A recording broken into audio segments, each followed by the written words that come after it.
รถเป็นเดี๋ยวรถอันนั้นว่าแน่ ไม่เป็นสาย บ่รถเป็นเดี๋ยวรถเป็นยางโอ้ยนึกว่าเป็นเด้อสิ เอ้ารถอันมันอันไฟหมดว่ะ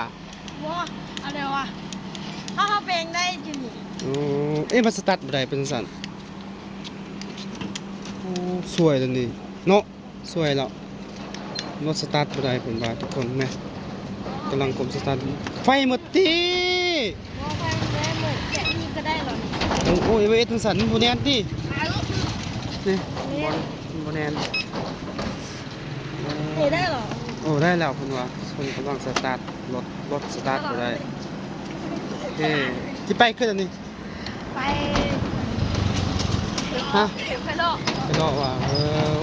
เป็นเลาะบรรยากาศทุกคนนี่ค่าๆบอกขึ้นมันตีมันสตาร์ทบ่ได้งานมันอยู่ซื้อได้แล้วนี่หั่น เดียว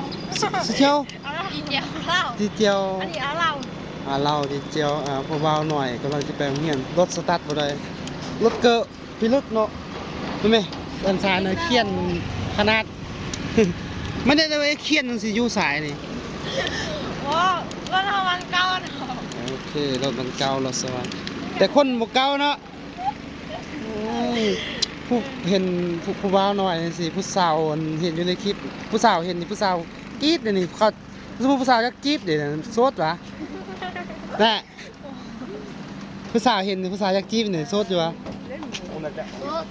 โสดสนิท เดียวเดียวเลย บรรยากาศได้บ๊ายบายเด้อ